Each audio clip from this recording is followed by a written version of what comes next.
ایک حدیث اور توجہ ذرا، یہ نبی بیان کر رہے تھے نا تو آنکھوں میں آنسو آ گیا۔ اب صحابہ دیکھ رہے ہیں نبی کو کوئی تکلیف ہے یا کیا بات ہے۔ نبی نے فرمایا پچھلی امتوں میں کچھ بیماریاں آ گئی تھی جس کی وجہ سے وہ لوگ اپنے دین کو لے کر کے ہلاک ہو گئے۔ ان بیماریوں میں سے ایک بیماری میری امت میں بھی میں دیکھ رہا ہوں، میری امت میں بھی بیماری آ جائے گی۔ صحابہ نے عرض کیا آقا اس کا کوئی علاج نہیں ہے، وہ بیماری کیا ہے؟ نبی نے فرمایا اس بیماری کا نام الحسود۔ کیا نام ہے اس کا؟ حسد۔ حسد جانتے ہو؟ کینہ، جلن۔ مسلمانوں میں اس وقت میں کوٹ کوٹ کے بھرا ہوا ہے۔ اگر دو لوگوں کی نا دکانیں برابر میں چل رہی ہیں تو اپنی دکان پہ اتنا دھیان کم دیتا ہے، دن اور رات اسی کا چکر رہتا ہے کہ پڑوس والے کی دکان پٹ ہو جائے، پڑوس والے کی دکان پٹ ہو جائے۔ میں نے دکان کی مثال اس لیے آسانی سے سمجھ جاؤ، جس کا جو کاروبار ہے۔ اب ذرا سنو نبی فرماتے ہیں لا یجتمع فی جوف العبد الحسد والایمان۔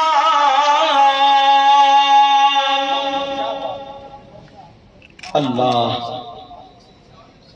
بندے کے دل میں حسد اور ایمان دونوں ایک ساتھ جمع نہیں ہو سکتے۔ اب دیکھ لو نماز پڑھیں گے، بڑے اچھے نماز پڑھ کے آئے اور دوسرے برابر والے سے جلن، حسد، ٹانگ کھینچنے پہ لگا پڑا۔ کہیں نہ کہیں موقع مل جائے، ذرا سا اسے موقع ملا نا اس کی بدنامی اڑانے کے چکر میں تھوڑا سا ایک سراغ مل جائے تو چورا، ارے وہ تو ایسا اس نے وہاں ایسا کر دیا، ایسا کر دیا، ایسا کرو، رپورٹ کر دو، رپورٹ، کیس لگا دو، کیس۔ مطلب پھانسنے کے چکر میں ہے۔ انسانیت لاؤ اپنے اندر، انسانیت اپنے اندر، غیرت لاؤ، غیرت۔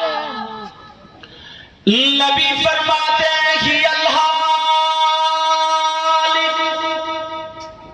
یہ حسد جو نا اس طرح ہے، اس طرح۔ اللہ آقا فرماتے ہیں اس طرح یہ وہ نہیں ہے جس سے بال موڑ جاتے ہیں، ولیکن تہلک الدین، بلکہ یہ وہ اس طرح ہے جس سے دین ہلاک و برباد ہو جاتا ہے۔ نمازی لوگوں کو دکھ رہے ہیں، حاجی لوگوں کو دکھ رہے ہیں، مولوی صاحب لوگوں کو دکھ رہے ہیں، متقی پرہیزگار لوگوں کو دکھ رہے ہیں، کپڑے پہنے ہوئے دکھ رہے ہیں، مگر اندر سے حسد کی بنا پر کھوکھلے ہو گئے، کھوکھلے۔ نبی کی زندگی کا ایک لمحہ تو میں اٹھا کے دکھاؤں، شاید تمہاری سمجھ میں آ جائے۔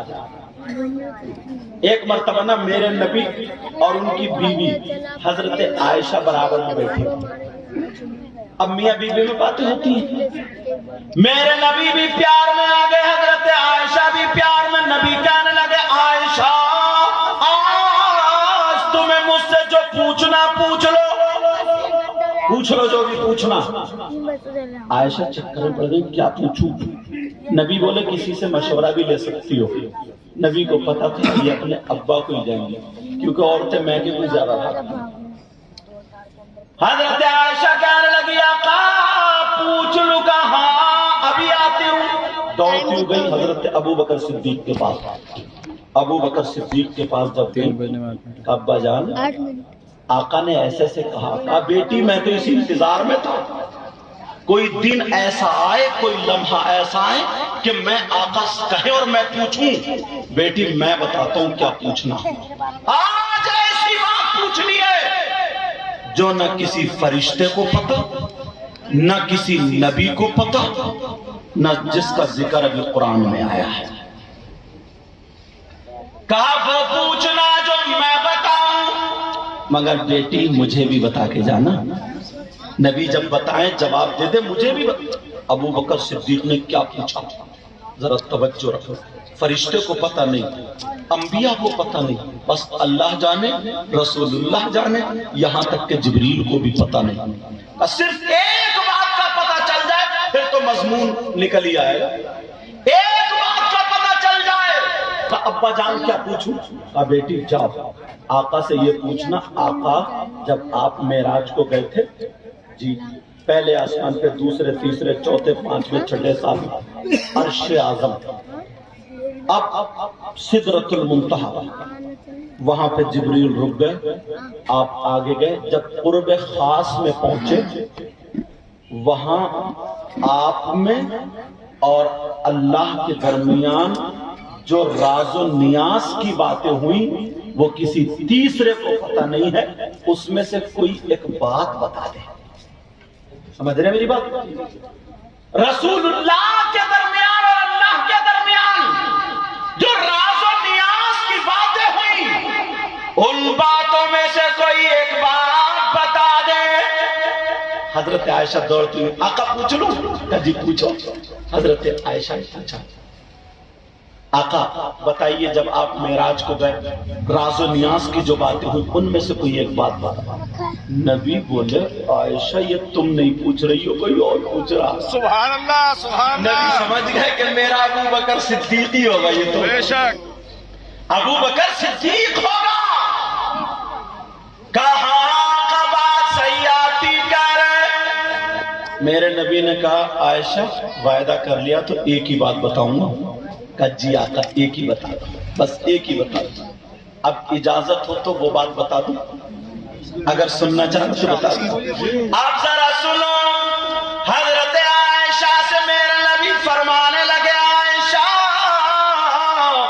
راز و نیاز کی جو باتیں ہوئی ان میں سے ایک بات یہ ہے اللہ نے مجھ سے کہا، وعدہ لیا مجھ سے کہا، مجھے اجازت دے دی اے محبوب آپ کے امتیوں میں سے، آپ کے چاہنے والوں میں سے اگر کوئی شخص ایسا ہو جو ٹوٹے ہوئے دلوں کو جوڑ دے، جو نفرتیں دور کر کے محبتوں میں لے آئے، ان کی ناراضگی مٹا کر کے انہیں ملا دے، نفرتیں دور کر کے ٹوٹے ہوئے دلوں کو جوڑ دے.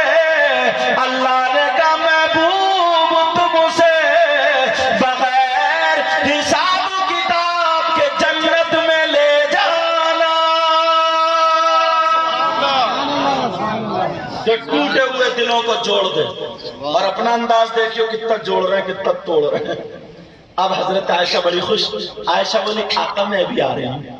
نبی سمجھ گئے کہاں جا رہی ہے یہ، کہاں جاؤ جاؤ میرا ابو بکر انتظار دیکھتا. حضرت ابو بکر بیٹھے نہیں تھے، گھر میں چکر ہی لگا رہے تھے. بیٹی آتی ہوں گی، بات کیا تھی آتی ہوں گی، جیسے کہا بیٹی آ گئی. بیٹھ بیٹھ بیٹی بتاؤ آقا نے کیا؟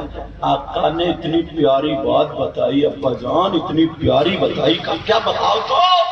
ابا جان نبی نے فرمایا جو ٹوٹے ہوئے دلوں کو جوڑ دے وہ جنت کے راستے پر. جب اتنا سنا تو ابو بکر رونے لگے. حضرت ابو بکر صدیق کی آنکھوں سے آنسو آنے لگے. کیا آنے لگے بولو؟ آنسو آنے لگے، رونے لگے. حضرت عائشہ کہنے لگی ابا جان یہ تو خوش ہونے کی بات ہے، آپ رو کیوں رہے ہیں؟ یہ تو خوش ہونے کی بات ہے، آپ پریشان کیوں ہیں؟ آپ کی آنکھوں میں آنسو کیوں ہے؟ کہا بیٹی سنو، تم نے نبی کے فرمان کا ایک ہی پہلو دیکھا ہے اور ایک ہی پہلو سمجھا ہے، مگر ابو بکر نے دونوں پہلو سمجھ لیے. کہا کیا مطلب ہے؟ تو ابو بکر سنو کیا فرماتے ہیں. ابو بکر بولے بیٹی اس فرمان سے یہ ظاہر ہوتا ہے جو ٹوٹے ہوئے دلوں کو جوڑ دے وہ جنت کے راستے پر ہے، اور جو جڑے ہوئے دلوں کو توڑ دے، نفرتیں پھیلائے، آپس میں لڑائے، وہ جہنم کے راستے پر ہے. اور آنے والے زمانے میں جوڑنے والے کم ہوں گے، توڑنے والے زیادہ. بے شک نعرہ تکبیر. دونوں ہاتھوں کے سامنے نعرہ تکبیر، نعرہ رسالت. علماء اہل سنت مسلک اعلی حضرت حضور سید مقیم الرحمان صاحب قبلہ، نعرہ تکبیر، نعرہ رسالت۔ اب بتاؤ تمہیں کون سے راستے پر رہنا ہے؟ یہ فیصلہ تمہیں کرنا پڑے گا، کون سے راستے پر رہنا ہے؟ کچھ نوجوان سوچ رہے ہیں یار مزہ نہیں آ رہا، مزہ نہیں آ رہا کیونکہ انہیں خدا تھا نا، خدا تھا کوئی نہیں مزہ آ رہا۔ لیکن آج میں تمہیں وہ باتیں بتانے کی کوشش کر رہا ہوں جس سے زندگی سدھر جائے۔ بے شک یار کیا صحابہ تھے، نبی کے غلام تھے اللہ، اور ہم بھی اپنے آپ کو غلامی کا دم بھرتے ہیں۔ ایمانداری سے بتانا نوجوانوں، تم ایک نصیحت کی بات کر کے جا رہا ہوں۔ ابھی 2-3 دن کے بعد 12ویں شریف کا جلوس پاک ہوگا، بولو ہوگا نہیں ہوگا؟ انشاءاللہ جلوس نکلتا، ہر یہی کہتا دیکھو میرے نبی کی شان، بچہ بچہ ہے قربان، سب یہی نعرہ لگاتے نا، آمد رسول، آمد سرکار۔ اللہ کے واسطے کوئی ایسا نعرہ مت لگانا جس سے جھگڑا پیدا ہو جائے، جس سے انتشار پیدا ہو۔ میری تقریر کا محصل یہی ہے، کیونکہ ہم جوڑنے والے ہیں، توڑنے والے بے شک، نہیں ہیں، بے شک۔ تاکہ لوگ یہ نہ سمجھ لیں کہ یار اسلام ہی ایسا ہے، بلکہ ایسا بنو جب چلو نہ چلو تو نظر نیچے کو کرتے چلو، تاکہ لوگ دیکھ کر کے کہیں واہ مسلمان ایسا ہے تو پھر ان کا اسلام کیسا ہوگا۔ بے شک سبحان اللہ۔ امام ایسا ہے تو پھر نبیوں کا امام کیسا ہوگا۔ بعض کوئی بھی بھڑکاؤ نعرہ نہیں، کوئی بھی غلط نعرہ نہیں، یار دکھا دو دنیا والوں کو، دکھا دو دنیا والوں کو ہم تو وہ ہیں جو جانوروں کو بھی تکلیف نہیں دیتے ہیں، تو کسی انسان کو تکلیف کہاں سے دے سکتے ہیں؟ سمجھ میں آ رہی ہے؟ اور بعض نوجوان اللہ جب نکل کے جاتے نا گلیوں سے نعرے لگاتے ہوئے اور ایسے ہی جا رہے ہیں، جہاں دیکھا چھت پہ لڑکیاں کھڑی ہیں تو اتنا کودنا اتنا ناچنا شروع کر دیتا ہے، وہیں پہ زیادہ نعرے لگائے گا کہ نعرے تکبیر، کیونکہ چھتوں پہ لڑکیاں کھڑی ہیں، چھتوں پہ ماں بہنیں کھڑی ہیں۔ اب ایمانداری سے بتاؤ یہ نبی کا غلام ہو سکتا کہ نہیں، اس کی رگوں میں شیطان دوڑ رہے ہیں۔ بے شک بے شک۔ اللہ کے واسطے کوئی بھی ایسا راستہ اختیار مت کرنا جس سے تیری دنیا اور آخرت دونوں برباد ہو جائے۔ سمجھ میں آ رہی ہے؟ جب جلوس پاک سے میلاد شریف سے زندگی بن سکتی ہے، توہین کرنے پر زندگی بگڑ بھی سکتی ہے۔ یہ بھی میری بات لکھ لینا توجہ، اس لیے میں نے بات بتائی، سمجھنا کہ ایک دن آمنہ کے لال آقا علیہ الصلوۃ والسلام مسجد نبوی میں بیان کر رہے تھے۔ کہاں بیان کر رہے تھے؟ مسجد نبوی میں، اور جنت کی باتیں آ گئی، جنت کی بہاریں میرے نبی بیان کر رہے تھے، غلام مچل رہے تھے، غلام صحابہ تھے، صحابہ مچل رہے تھے، نبی بھی پیار میں آ گئے۔ نبی بولے آج بڑے مچل رہے ہو تم، چلو تمہیں ایک انعام دے دو۔ جی آقا۔ نبی بولے آج میں یہیں پر تمہیں چلتا پھرتا ایک جنتی کا دیدار کرا دوں۔ کیا کرا دوں بولے کس کا؟ اور نبی جس کو کرا دے تو بات ہی الگ ہے، کہا جنتی کا دیدار کرا دوں۔ تمام صحابہ کہنے لگے ٹھیک ہے، لیکن اپنے دل میں سوچ رہے تھے نا کہ یہ جو آگے بیٹھے نا یہ پوری رات مسجد میں رہتے ہیں، انہیں حمامت المسجد کہا جاتا ہے۔ یہ جو ہے قرآن پوری رات پڑھتے رہتے ہیں، یہ نبی کے ساتھ رہتے ہیں، نبی انہی کو دکھائیں گے۔ مگر میرے نبی نے ادھر دیکھا ادھر دیکھا، بولو جنتی کا دیدار کرنا چاہتے ہو؟ کہا جی آقا جنتی کا دیدار کرنا چاہتے ہیں، جنتی کو دیکھنا چاہتے ہیں۔ تو میرے نبی نے ان لوگوں میں سے نہیں بتایا، ادھر دیکھا ادھر دیکھا ادھر دیکھا، آنکھوں کو بند کیا اور نبی فرمانے لگے مسجد کے دروازے کو دیکھو جو آ رہا دیدار کر لو، جنتی کا دیدار ہو گیا۔ سارے لوگوں نے پیچھے پلٹ کے دیکھا کون متقی، کون پرہیزگار، کون اتنے بڑے مجاہد آ رہے ہیں، لیکن جب پیچھے پلٹ کے دیکھا تو معلوم ہے کون تھے؟ ایک سیدھے سادے بھولے بالے چچا میاں تھے، جن کے کپڑے بھی سکڑے ہوئے، جو ابھی تازہ وضو بنا کے آ رہے ہیں، ان کے بال بھی ہلکے ہلکے بھیگے بھیگے، تر و تازہ، بالکل چچا میاں اور سیدھے سادے بھولے والے، انہیں کسی سے کوئی مطلب نہیں۔ اب لوگ کہنے لگے یار یہ تو پوری رات مسجد میں رہتے نہیں ہیں، ان سے زیادہ تو عبادت کرنے والے یہ ہیں یہ ہیں یہ ہیں یہ، انہوں نے اتنی جنگیں لڑی، انہوں نے یہ کیا، انہوں نے یہ کیا، انہوں نے چچا میاں نے کیا کیا ایسا؟ چلو نبی کی نظر کرم ہے تو بیڑا پار ہے۔ وہ آئے، نبی کے ہاتھ میں بوسہ دیا، بیٹھ گئے۔ اب لوگ کبھی چچا میاں کو پتہ نہیں کیا ہو رہا، اب لوگ کبھی چچا میاں کو دیکھے تو کبھی انہیں دیکھے، آقا کو دیکھے۔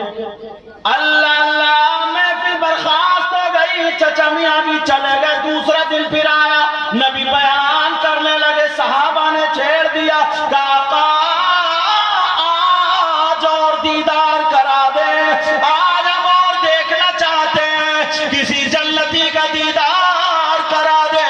میرے نبی نے ادھر دیکھا ادھر دیکھا، پھر آ کے بند کی کہا مسجد کے دروازے کو دیکھو، جو آ رہا ہے دیدار کر لو، جنتی کا دیدار ہے۔ لوگوں نے جب مڑ کر کے دیکھا تو کوئی اور نہیں، کل والے چچا میاں آج پھر آ رہے ہیں۔ اب تو لوگوں کو پکی یار چچا دیکھنے میں بھولے والے سیدھے سادے، مگر ان کے اندر کوئی نہ کوئی کوالٹی ہے، کوئی نہ کوئی چیز ہے ایسی جس سے اللہ اور رسول راضی۔ اب صحابہ اس چکر میں یہ کون سا ایسا عمل کرتے ہیں جس سے اللہ اور رسول راضی ہیں۔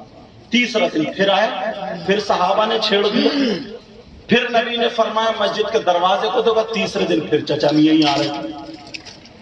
اب تو اور زیادہ پکا کون سی ایسی کوالٹی ہے ان کے اندر؟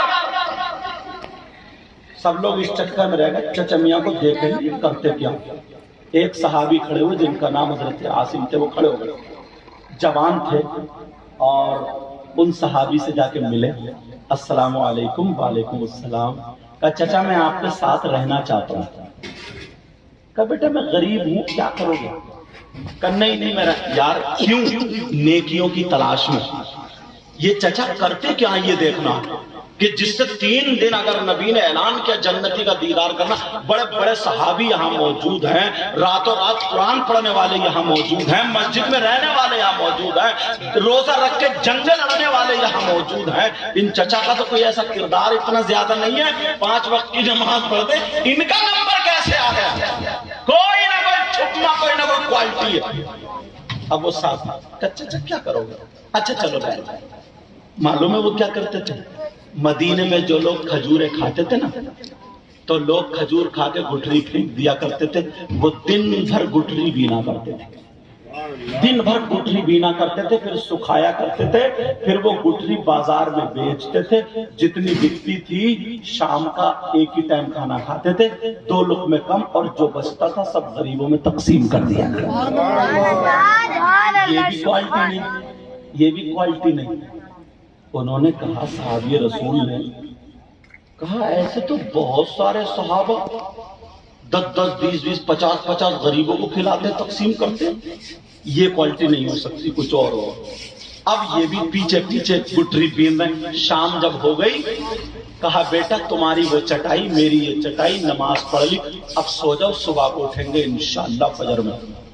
لیکن یہ عبداللہ کہاں سوئے، یہ کہاں سوئے؟ کیونکہ انہیں پکڑا نہیں تھا کہ رات میں کون سا وظیفہ پڑھیں گے، کون سا عمل کریں گے، کیا کریں گے۔ اچھا چچا میاں مجھے سلانے کے چکر میں یہ نہیں سوئے رات بھر، اور چچا میاں آرام سے سو گئے۔ سوچا چلو آج نہیں پکڑے گا کل، دوسرے دن بھی نہیں سو، تیسرے دن بھی۔ 3 دن کے بعد جب 4 دن ہو گئے، آنکھیں سوج گئی، گرنے لگے۔ تم 2-3 راتیں جگ لو تو کیا ہوگا؟ کہنے لگے چچا میں چل لے ہوں، کچھ ہاتھ نہیں آیا، میں چل لوں۔ چچا میاں بولے بیٹا ایک بات بتاؤ، تم میرے ساتھ 3 دن کیوں رہے، رہنے کی وجہ کیا تھی؟ تو صحابی تھے، بیٹا بات مت کرو، صحابی تھے جھوٹ تو بول ہی نہیں سکتے۔ صحابی بولے چچا میاں 3 دن نبی نے اعلان کیا نا تو تمہارے ہی نمبر آیا، میں یہ دیکھنا چاہتا تھا تمہارے اندر کوالٹی کون سی ہے. بڑے بڑے صحابہ رہ گئے مگر جنتی کا دیدار کرانے کا نمبر ہے تو تمہارا دیدار کرایا. تمہارے اندر کوالٹی کون سی ہے؟ تو وہ کہنے لگے بیٹا یہ بتاؤ تمہیں میرے اندر کوالٹی ہاتھ آئی یا نہیں آئی؟ کہنے لگے چچا برا مت مانیو، مجھے کوئی کوالٹی نہیں لگی، تم سے زیادہ تو مسجد میں ہم رہتے ہیں. اچھا بیٹا. کہا بیٹا چلو تم جا رہے ہو اور 3 دن میرے مہمان رہے، اب مجھ پہ بھی یہ بنتا ہے، چلو میں تمہیں وہ کوالٹی بتائے دیتا ہوں. وہ کوالٹی پوچھنا چاہ رہے ہو کیا ہے؟ وہ ان سے بولے بیٹا میں بتاؤں میرے اندر کون سی کوالٹی ہے؟ اب یہ تو جوان صحابی تڑپ گئے. کہا بتاؤ چچا میاں کون سی کوالٹی؟ اچھا چلو چھوڑو رہنے دو. اگر اجازت ہو تو بتاؤں کون سی کوالٹی؟ وہ کوالٹی کیا تھی؟ جو بڑے بڑے صحابہ، بڑے بڑے نمازی، متقی، پرہیزگار وہیں پہ، لیکن ایک سیدھے سادے بھولے والے بزرگ کا نمبر آیا. بتاؤں کوالٹی کون سی ہے یا چلو رہنے دو پھر کبھی تقریر بتاؤں گا. آپ کہہ رہے بتاؤ، اور وہ 1400 سال پہلے نبی کے سامنے کی بات ہوگی تو وہ کتنے بے قرار ہوں گے. لیکن وعدہ کرو مجھ سے اپنے اندر اگر وہ کوالٹی پیدا کرو تو انشاءاللہ میں بتاؤں گا، تاکہ تمہاری بھی زندگی بن جائے، تاکہ تمہاری بھی زندگی کامیاب ہو جاؤ. بولو وعدہ کر رہے ہو اپنے اندر کوالٹی پیدا کرو گے. اب وہ صحابی رسول کہنے لگے بیٹا سنو میرے اندر کیا کوالٹی ہے ذرا سنو. بیٹا میں بوڑھا ہوں، نماز اتنی پڑھ لیتا ہوں جتنی مجھ پہ فرض ہے، پوری رات میں نہیں رہتا ہوں. بیٹا ایک پاؤں پہ کھڑے ہو کر کے میں قرآن بھی نہیں پڑھ سکتا، صرف اتنا قرآن پڑھ لیتا ہوں برکت کے لیے. جب اتنا کہا بیٹا میرے اندر کوالٹی کیا سنو، میرے اندر کوئی اور کوالٹی نہیں ہے. نمازیں پڑھتا ہوں، روزے رکھتا ہوں، حلال کماتا ہوں، حلال کھاتا ہوں، مگر کوالٹی یہ بیٹا جب سے میں نے ہوش سنبھالا ہے اپنے سینے کے اندر کسی کی طرف سے جلن، حسد، کینہ، میل آنے نہیں دیا ہے. میرے سینے میں کسی کی طرف سے حسد نہیں، میل نہیں، جلن نہیں. میرا سینہ کینہ نہیں ہے، میرا سینہ محبت رسول کا مدینہ ہے. صرف کوالٹی یہی ہے. نعرے تکبیر، نعرے رسالت، علماء اہل سنت، عظمت مصطفیٰ، شان مصطفیٰ، آمد مصطفیٰ، نعرہ تکبیر، نعرہ رسالت. اپنے اندر کتنا حسد بھرا ہوا. اللہ معاف فرمائے، میں تھوڑا کلیئر بول دیتا ہوں، ہمیں بھی ہدایت نصیب فرمائے. بعض مولانا میں بھی ہے یہ بات سے بتا رہا ہوں میں، نہیں ہونا چاہیے. اللہ ہم سب کو ہدایت نصیب فرمائے.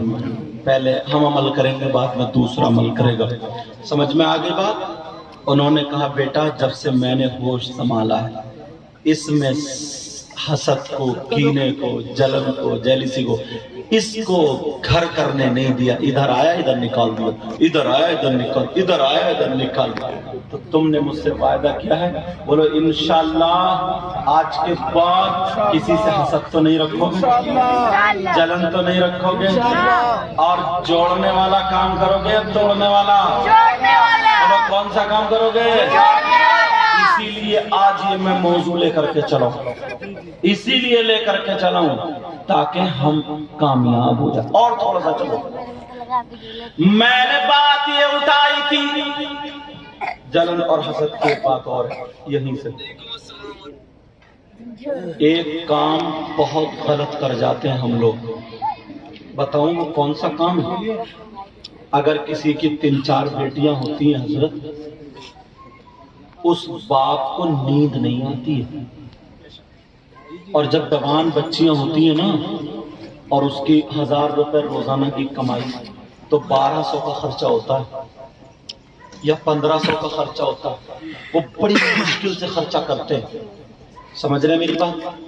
اگر اس کی بچی کا رشتہ ہو جائے کہیں سے بھی تو اللہ کے واسطے اس کے رشتے کو مت توڑوانا، اس بچی کے رشتے کو مت توڑوانا، ورنہ بچی کا جب رشتہ ٹوٹتا ہے نا تو عرش اعظم ہل جاتا ہے۔ کیا ہوتا ہے بولو؟ عرش اعظم ہل جاتا ہے۔ اللہ کے واسطے کبھی مت کرنا۔ اور ایک بات اور سنو نوجوانوں، ہم نعرے لگاتے، چندہ بھی دیتے، سب کچھ کرتے، مگر عملی میدان میں بھی اترنا چاہیے۔ اگر ہم جوان ہو جائیں نا تو ہم یہ عہد کر لیں کہ انشاءاللہ اگر ہم شادی کریں گے تو ایسی بچی سے شادی کریں گے جو پردے میں رہنے والی ہو، نماز پڑھنے والی ہو اور پرہیزگار ہو، اور بغیر جہیز کے شادی کریں گے۔ جتنا اس کے ماں باپ دے دیں گے خوشی سے لے لیں گے، کوئی ڈیمانڈ نہیں، کوئی مانگ نہیں۔ انشاءاللہ اگر نوجوانوں اس بات پہ ایگری ہو گئے نا، اس بات پہ اگر ہم لوگ راضی ہو گئے تو یہ بھی جہاد ہے، جہاد۔ میرے نبی جیسا دنیا میں کوئی تھا؟ کوئی نہیں۔ نبی جیسا دنیا میں کوئی نہیں۔ نہ ہے نہ ہوگا، مگر نبی 25 سال کے تھے اور حضرت خدیجۃ الکبریٰ بیوہ تھی، 40 سال کی تھی، 40 سال کی۔ خواہشات کے لیے شادی نہیں کی ہے نبی نے، بے شک نبی نے اسی لیے شادی کی ہے تاکہ دنیا والوں کو سبق مل جائے۔ مگر لوگ آج ان کی نیت اتنی خراب ہے، اتنی خراب ہے، حضرت گھروں میں بچیاں بیٹھی ہوئی ہیں۔ یہاں دلی کے حالات تو مجھے پتہ نہیں ہے، مگر ادھر رامپور، مراد آباد، بریلی، ادھر علاقے میں جا کر کے دیکھو، ایسے حالات ہیں۔ اگر تھوڑا سا کمانے لگا تو ڈیمانڈ شروع کر دیتا ہے، مانگ شروع کر دیتا ہے، مانگ 4 لاکھ روپے پہلے رکھوا لیتا ہے کہ 4 لاکھ روپے کا تمہیں کیش دینا پڑے گا، یا بلٹ موٹر سائیکل دینا پڑے گی، یا 4 پہیوں والی دینا پڑے گی۔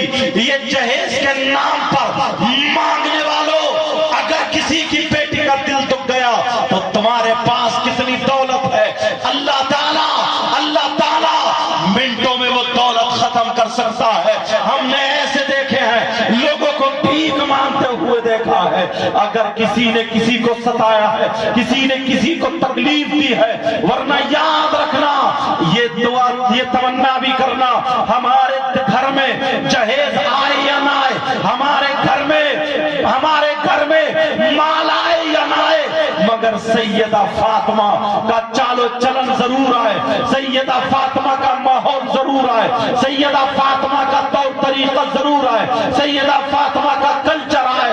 وہی بچی اگر گھر میں رہے گی تو دعائیں اتنا کرے گی، اللہ تعالیٰ تمہیں اپنے گھر سے مال و دولت عطا۔ سبحان اللہ، سبحان اللہ۔ مگر کہاں؟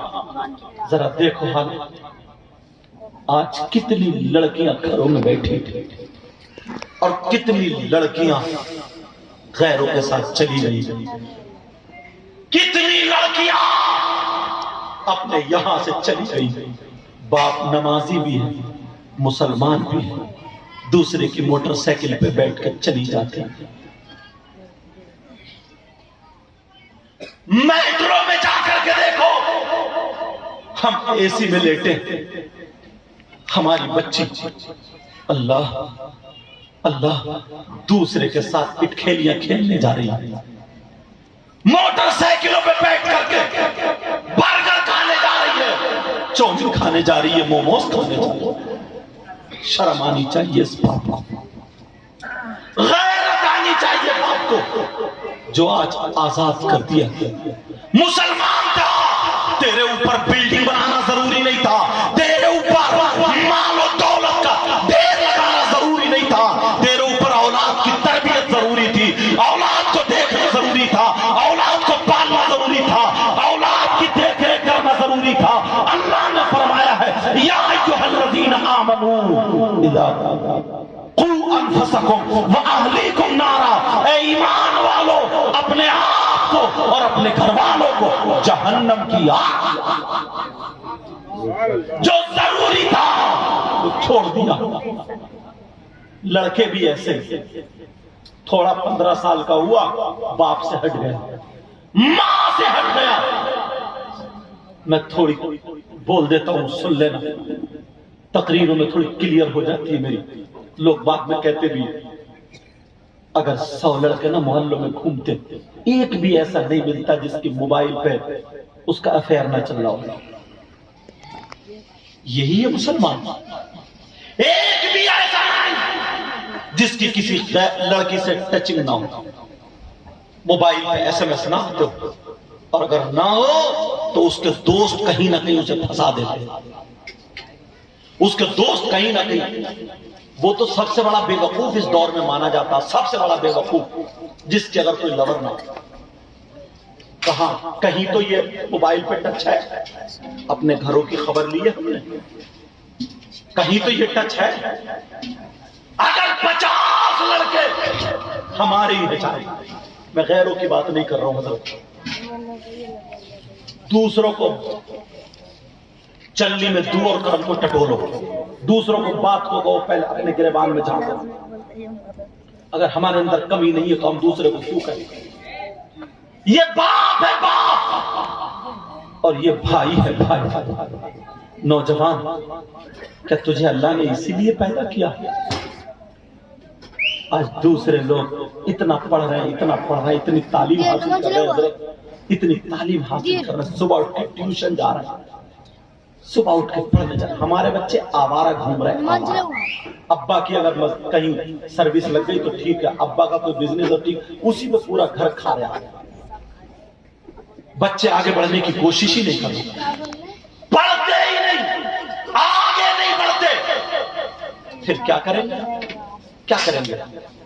کسی کی موٹر سائیکل اٹھا لی, کسی کا بیٹرا کھول لیا, کسی کا ڈیجا اٹھا کے لے گا. یہی ہوگا پھر اور کیا ہوگا؟ پھر اور کریں گے تو بس سٹے پہ اترا, جوئے پہ اترا, لپا ڈکی پہ اترا ہے, جس کا لے لیا اس کا دیا ہی نہیں. کہ مسلمانوں کے یہی کام ہے. اسلام انہی چیزوں سے بدنام ہو گیا. ورنہ یاد رکھنا, کماؤ, اسلام کمانے کو منع نہیں کرتا.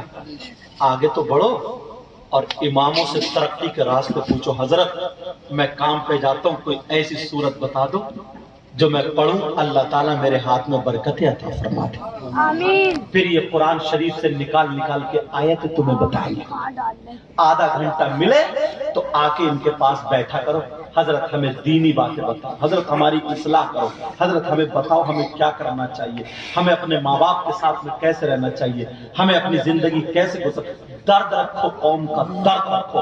بعض لڑکا تو پاگل ہو گیا, اسے دنیا کا حضرت کوئی پتہ ہی نہیں ہے. بس موبائل پہ پڑا, موبائل پہ چیٹنگ سیٹنگ, اسی میں پڑا بس جائے گا, بار بار بال کاٹ جائے گا, کبھی ادھر سے کبھی ادھر سے, کبھی کپڑے سنبھالے گا یوں کر کے, کبھی کنگا لگا یوں. اسے اور کوئی پتہ نہیں ہے کہاں کیا ہو جائے, کتنے لوگ مارے جا رہے ہیں, کتنے لوگ کٹ رہے ہیں, ان کے بھائی کہاں پھنسے ہوئے, کیا کوئی اس کا مطلب نہیں ہے, کوئی مطلب ہی نہیں ہے اس کا. بس اسی چیز کا نام اس نے زندگی بنا دیا. بات ایسا نہیں ہے کیا ایسا؟ ذرا سنو, حضرت پوچھ رہے ہیں جو ایک تو یہ ہوتا رشتہ لگانے والا, ان کا بیٹا ان کی بیٹی, بیچ میں دوسرے نے کہا کہ چلو بھائی رشتہ کر لو. ہاں اگر اس کی نیت ٹھیک ہے, اس کی نیت ٹھیک ہے, کوئی لالچ نہیں ہے, اس کا مقصد یہ ہے اس کی بیٹی کا رشتہ, اس کے بیٹے کا رشتہ ہو جائے گا, تو یہ ثواب کی بات کر رہے ہیں, اسی کے زمر میں جوڑنے والوں کے زمر, جنت کے راستے پر جوڑنے والوں میں وہ. اور اگر اس کی نیت خراب ہے, اگر لالچ ہے, رشوت ہے, تو سمجھو وہ دلالوں کی فہرست میں ہے, وہ دلالوں کی فہرست میں ہے. سمجھ رہے میری بات؟ جن کی بچے اگر ہوشیار ہو جائے, رشتے کروا دیا کرو, نکاح کو آسان کرو, نکاح کو سستا کرو, اپنے حالات سنبھالو. اللہ 18واں سپارہ اللہ تبارک و تعالی ارشاد فرماتا, 18واں سپارہ شروع سے پڑھو. اللہ فرماتا قد افلح المؤمنون, بے شک مومن ہی کامیاب ہے. قرآن غلط ہو سکتا ہے کہ بتاؤ؟ نہیں. کون کامیاب ہے؟ کس سے پوچھو؟ قرآن سے پوچھو. کون کامیاب؟ مومن ہی کامیاب. کون مومن؟ الذین هم فی صلاتهم خاشعون، وہ مومن کامیاب ہیں جو اپنی نمازوں میں گڑ گڑاتے ہیں۔ 8ویں دن جانے والا، 8ویں دن مسجد کو دیکھنے والا اور جنت کا ٹھیکیدار بن جاتا ہے۔ ایک نعرہ لگا لیا، جنت ہمارے ابا کی۔ وہ لوگ کامیاب ہیں جو نمازیں پڑھتے ہیں اور نمازوں میں گڑ گڑاتے ہیں، خشوع و خضوع سے نماز پڑھتے ہیں۔ اور کون کامیاب ہے؟ والذین هم عن اللغو معرضون، جو بیکار باتوں سے بچتے ہیں، جو لغو باتوں سے بچتے ہیں، جو بیکار باتوں سے بچتے ہیں، جو گناہ والی باتیں ہیں ان سے بچتے ہیں، بیہودہ باتوں سے بچتے ہیں۔ مگر کہاں؟ شراب کا اتنا چلن، بیئر کے نام پہ لوگ پی رہے ہیں، نشے کا اتنا چلن، لوگ انجیکشن لگوا رہے ہیں، جم کرنے جا رہے ہیں بس یہ ڈولے شولے ہو جائے، پتہ نہیں کون کون سے کیپسول کھا رہے ہیں، کون کون سا پاؤڈر پی رہے ہیں، بس یہ ساری چیزیں۔ فجر کی نماز اذان سے پہلے آدھا گھنٹہ پہلے اٹھ جاؤ، اٹھنے کے بعد ایک چکر لگا لے 2-4 کلومیٹر کا دوڑتا ہوا، نہا اور نہا کر کے تازہ وضو بنا کے فجر کی نماز ادا کر لے، فجر کی نماز پڑھ لے، اپنے ماں باپ کو دیکھ لے، کسی جم کرنے کی تجھے ضرورت نہیں پڑے گی۔ اور اگر ہاں جم کی ضرورت ہے تو کرنا جائز ہے، کوئی ناجائز نہیں ہے، مگر اس کے ساتھ جو حرام چیز اگر چلتی تو معلوم کس کس چیز کی چربیاں رہی اس میں، میں بھی بولنا ضروری ہوتا ہے کیا؟ اشارہ سمجھتے ہو، جن چیزوں کو اسلام میں جائز نہیں کیا ان کی چربی ہوتی ہے۔ آپ کو کیا پتا؟ شراب کھلا کے رکھ دیتی ہے، اندر سے پھیپڑے خراب کر دیتی ہے۔ یہ تو ڈاکٹری اعتبار سے، اور فقہ فرماتے اگر کسی کو ایک گلاس پیشاب دو تو پیے گا؟ نہیں پیے گا، کیوں؟ اس لیے ناپاک ہے، اور منہ سے اللہ رسول کا نام لیا جاتا ہے۔ تو فقہ فرماتے ہیں جیسے شراب ناپاک ہے ویسے ہی پیشاب بھی ناپاک ہے، جیسے ہی پیشاب ناپاک ہے ویسے ہی شراب بھی ناپاک ہے۔ اگر ایک درہم کے برابر پیشاب لگ جائے اس کا دھلنا ضروری ہے، ایسی شراب لگ جائے تب بھی اس کا دھلنا ضروری ہے۔ بچ رہے کیا؟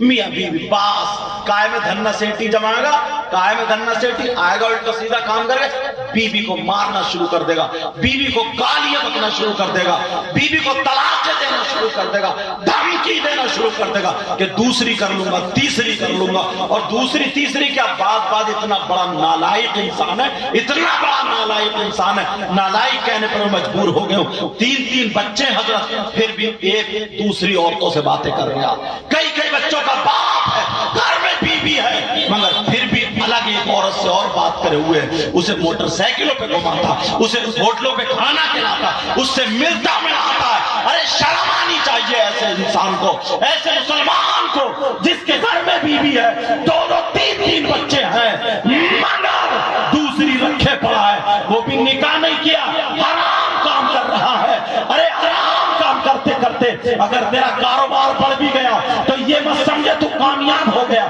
اللہ نے تیری رسی ڈھیلی کر دی ہے کہ جا کہاں تک جاتا، جا کہاں تک جاتا، ایک دن قبرستان میں آئے گا، تیری ہڈیاں چور چور کر دی جائے گی۔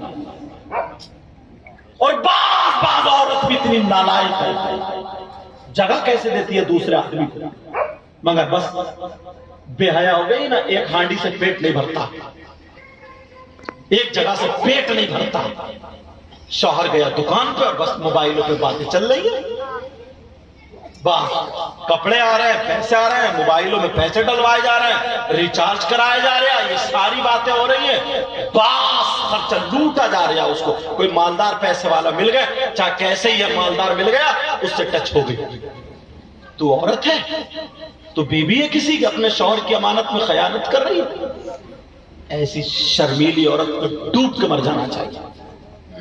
بے حیا عورت ہے یہ، دوسروں کو بٹھا لئی اپنے گھر پہ، اپنے شوہر کو دھوکہ دے۔ حضرت بہت ہے ایسا، بہت ہے، شادی شدہ عورتیں ہیں، شادی شدہ، کئی کے بچوں کی اماں ہو گئی، بے غیرت کئی کے بچوں کی اماں ہو گئی، مگر پھر بھی دوسرے آدمیوں سے ٹچ ہے، کہیں نہ کہیں سیٹنگ کرنی پڑے گی، 2 3 بچوں کی اماں۔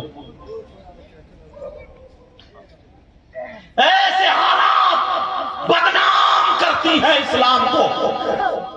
اور جب اوڑھے گی تو نقاب اوڑھ لے گی. نقاب اور توبہ توبہ لا حول ولا قوت الا باللہ العلی العظیم. اللہ کے واسطے اسلام کو بدنام مت کرو. اللہ کے واسطے. تمہیں میری تقریر تھوڑی کرنی تو لگ رہی ہوگی, تمہیں یہ تو لگ رہا ہے حضرت کیا کہہ رہے ہیں, حضرت کیوں ایسے کہہ رہے ہیں, مگر دل دکھتا ہے, دل دکھتا ہے, تکلیف ہوتی ہے. یہ بچے جتنے 15 سال کے 16 سال کے اسکولوں میں حضرت آج کل اسکول ٹاپر کیوں نہیں آ رہے ہیں, کیوں نہیں آ رہے؟ انہیں کھیل میں لگا دیا, انہیں موبائل میں لگا دیا, ٹیوشن نہیں پڑھے گا. اگر انگلش میں کمزور ہے, گرامر میں کمزور ہوتا ہے, کچھ پتہ ہی نہیں ہے, بس خالی باپ کا پیسہ اڑا رہا, ادھر جا رہا ادھر جا رہا, دوست اکٹھے ہو گئے, بس دوست, بس بال رہے ہیں, بال گھر میں دوست چل رہی ہے. ایک ایک لڑکی کو 3 گھیرے پھر رہے ہیں, 3 گھیرے پھر رہے ہیں, اور وہ بھی کم وقت کیسی. ہاں ایسے آپ میٹرو میں بیٹھ کے جائیے حضرت, ایک اسٹیشن میں ایسے کر رہے جیسے میاں بیوی باتیں کر رہا, خوب ٹھٹے مار مار کے ایک دوسرے کو چھو رہے ہیں, ساری باتیں دیکھیں تو ایک اتر گیا اسٹیشن پہ وہ رہ گئی, یا وہ اتر گئی وہ رہ گئی. یہ میاں بیوی کیسے ہیں, اب اس سے کیا پتہ چلتا, کیا پتہ چلتا.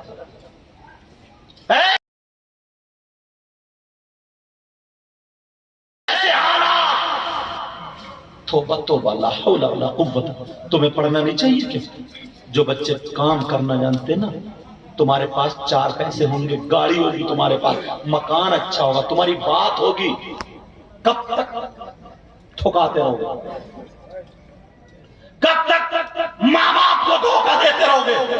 نوجوانوں, یہ غنڈہ گردی لفنگی گیری چھوڑ کر کے اگر تم میدان میں آ گئے نا, تو تم سے زیادہ کمانے والے, تم سے زیادہ پڑھنے والی کوئی قوم ہے ہی نہیں. تمہارا تو قرآن یہیں سے شروع ہوا, اقرا پڑھیے یہیں سے شروع ہوا, لیکن آج ہم ہیں سب کو چھوڑ دیا سب. اور جو لوگ بڑے بڑے ہیں وہ اس چکر میں لگے, بس اس کو گرانا ہے, اس کو چاہے 10,000 لگ جائے مگر گرانا ہے, یہ بہت بڑھ رہا. پڑوس والے کو گرانا یہ بہت بڑھ رہا, چاہے 10,000 لگ جائے 5,000, اپنا ٹائم بھی ویسٹ کر رہا, اس کو گرانے کے چکر میں, آگے بڑھنے کے چکر میں نہیں, اس کو گرانے کے چکر میں. جس دن اگر تم دوسرے کو سہارا دینے لگے تو پوری قوم تمہیں سہارا دینے لگے گی. اگر تم دوسروں کا سہارا بننے لگے, یاد رکھو تمہیں پھر کسی سہارے کی ضرورت نہیں. ایسے حالات, مسجدوں پہ دھیان دو, مدرسوں پر توجہ رکھو. حالات بہت نازک ہیں, حالات بہت نازک ہیں. میں نے قرآن کی آیت پڑھی تھی, ٹائم ہو گیا. میں نے قرآن کی آیت پڑھی تھی, وَلْتَكُمْ مِنْكُمْ أُمَّةٌ, تم میں سے ایک گروہ ایسا ہونا چاہیے, يَدْعُونَ إِلَى الْخَيْرِ, جو بھلائی کی خیر کی دعوت دے, وَيَأْمُرُونَ بِالْمَعْرُوفِ, اور بھلائی کا حکم دے, وَيَنْهَوْنَ عَنِ الْمُنْكَرِ, اور برائی سے روکے, وَأُولَئِكَ هُمُ الْمُفْلِحُونَ, یہی وہ لوگ ہیں جو کامیاب ہیں. بولو آج کے بعد کسی کو تکلیف تو نہیں دو گے انشاءاللہ, آج کے بعد جلن حسد تو نہیں رکھو گے, آج کے بعد کسی کی بہن بیٹی کو غلط استعمال تو نہیں کرو گے, سب کی عزت کرو گے بولو. اور بچوں تم پڑھو گے بولو, جو کام کرنے والے محنت سے کام کر کے آگے بڑھو گے بولو, اور جوڑنے والے بنو گے, جوڑنے والے, توڑنے والے تو نہیں بنو گے. کسی کی بیٹی سے اگر رشتہ ہو جہیز پہ نیت نہیں رکھو گے, مانگو گے نہیں, وہ اپنی مرضی سے جو دے دے وہ لے لینا, ٹھیک ہے. اگر وہ دے دے تو لینا جائز ہے, لیکن مانگنا جائز نہیں ہے. اللہ تعالیٰ مجھے بھی عمل کی توفیق عطا فرمائے, آپ کو بھی عمل کی توفیق عطا فرمائے. اس میں جو غلطی ہو گئی ہو سب کو گواہ بنا کر کے توبہ کرتا ہوں. پڑھیے استغفر اللہ ربی من کل ذنب واتوب الیہ. کلمہ شریف پڑھیں, لا الہ الا اللہ محمد رسول اللہ وما علینا الا البلاغ. السلام علیکم ورحمۃ اللہ وبرکاتہ.